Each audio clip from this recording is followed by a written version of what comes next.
Hey, this is Gary with Gary versus Cars, and I'm back today with the 1930 Model A four-door, and we're going to block sand this bad boy and go from there. So here's what we're going to use today.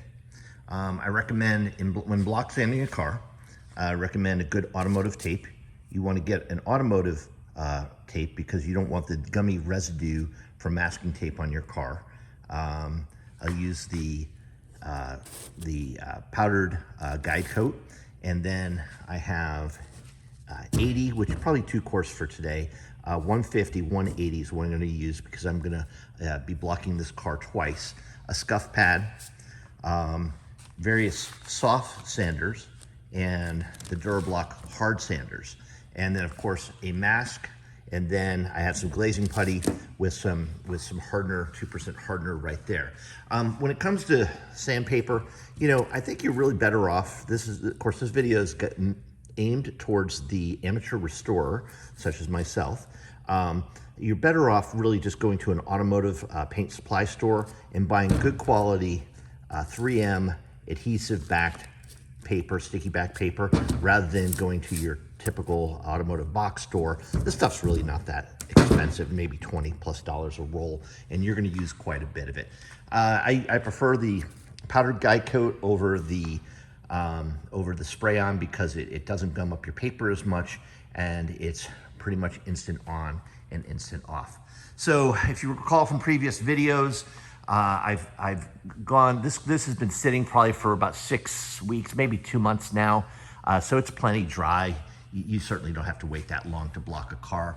I use the PPG direct to metal high build primer. And I've got 2 medium coats on there. And I've marked all the places on the car. I went around, marked all the places with tape where I'm gonna put a little bit of the glazing putty before I block it, so that when I block, the glazing putty gets blocked at the same time as the rest of the car. So I'll bring you back after I put the glazing putty on. All right, so I have glazing putty in the areas that I've identified. And now I'm gonna begin block sanding the car. And I wish I had a tripod to show you, but basically you're gonna take, what you wanna do is you wanna take your longest straight board that you have, and you're gonna crisscross, always work in a crisscross fashion, pulling the board along lengthwise to the vehicle. So you're not gonna wanna do it this way. You're gonna wanna do X's and just kind of light pressure, not even, just let the paper do the work, light pressure like this. And I'm gonna start with the 150. I probably would prefer 120, I don't have it, but I'm gonna start with the 150 and go to 180. If you run into metal, you gotta stop. Filler is one thing. You gotta be cautious about what you're doing. If you hit filler, you gotta ask yourself, am I going too deep? Always, when you're sanding, always think why you're sanding, because you can get into a trance and you can sand this thing right down to bare metal, and that is not the object. We want to only sand enough. Hit metal, you gotta stop, all right? So I'll bring you back. I'm gonna start top down. I'll bring you back after doing the top and see what we found. So here we are, using a longboard with 150, about 30 seconds worth of sanding. And you can see where that is unsanded and this is sanded.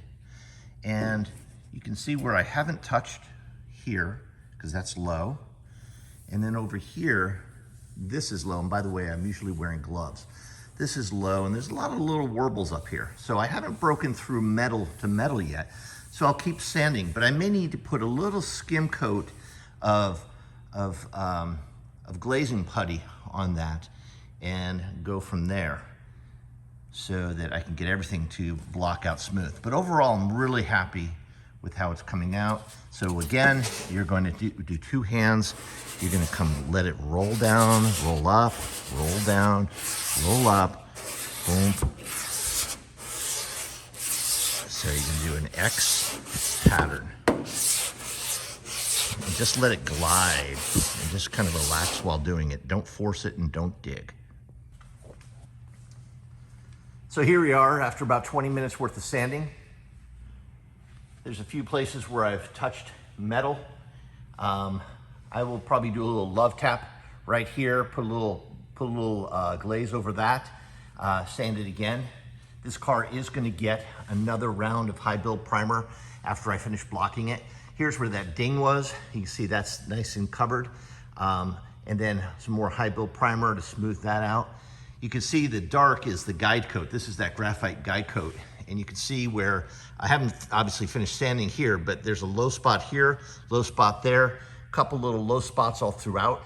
Those are the kind of things that will show up in the sun and just kind of make your paint job look a little wavy and less than perfect or ideal. So I have not touched metal here, so I'll continue blocking in a crisscross fashion with the 150 and see if I can work those out. If I hit metal, I'll have to stop. I'll either have to put more primer there or more than likely just a little dab of glazing putty. So I'm working my way around the top of the car and I'm still using a long board, using this one right here, because I can get a big reach on that in those straight sections. Where I'm coming into the round areas, you just take it easy. You just let the board follow the curve and you don't gouge. And you know, you can use a soft sander certainly, but the straight block will do a nice job if you let it follow the contour. Okay, here's just a few seconds later. And as you can see, we are down to the powder coat primer right here. So here and here, I don't know if you can tell really well, but also it's really thin through here. We broke through here, we broke through here. This is gonna need a little bit of glaze right here and here and up here and right here, because I haven't even touched that with the block.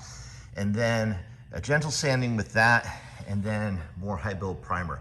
So otherwise this would just become a wavy panel like I mentioned. So it just takes a little time, and you know, when you see metal, you can't deny it.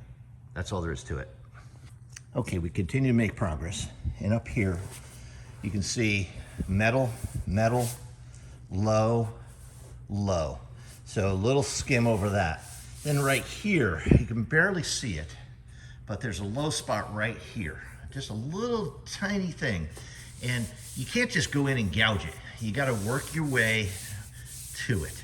And as I'm working my way to it, I hit some filler and I hit some metal. Metal's a stop, filler's a caution. And I think this, I'm gonna stop with it here because when I put the next coat of high build on here, I think this will block out just fine. These will need just a little bit of glazing putty. And then working my way over here, there's a few highs over here. Just a little more sanding right here, maybe a little glazing putty right here. But overall, I think it's working out really, really nicely. So take your time, go slow, enjoy the process, because it is a long process, and it's a great way to spend a Sunday morning. Okay, here we are working our way around the back end of the car. Touched metal here, walk away.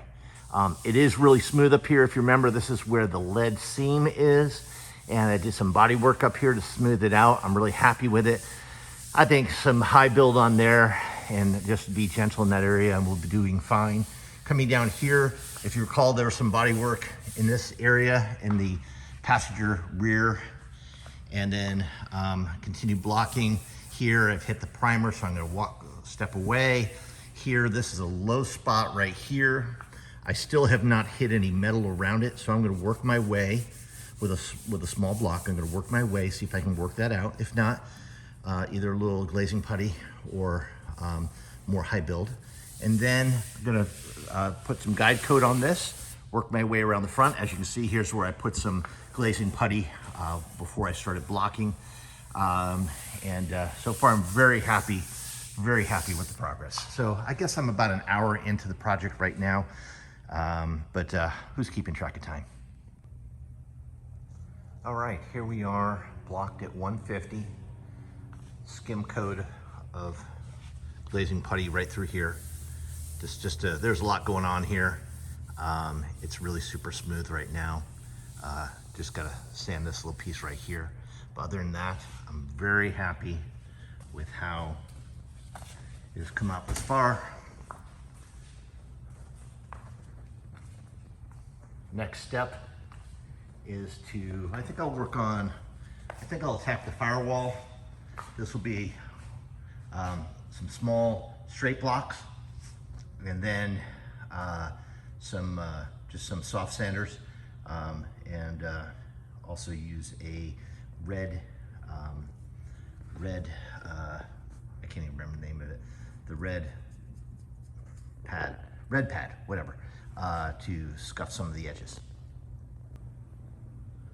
Fast forward a couple hours, and I'm almost done blocking. I'm done for the day.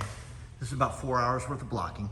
As you can see, I'm trying to block into the door so we get this as smooth as possible. I think there is a natural rounding here, but I don't want it to be so pronounced as to curve in. So the lower half looking really sharp. Upper half, again, looking sharp as well. I'm very excited. I've saved the belt line and the trim detail for last. That's where I'll take a small block and I'll just sort of go beep, beep, beep all the way along. Noticed a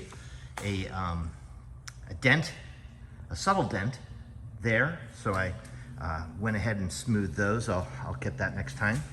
But yeah, looking real nice. Really happy with it.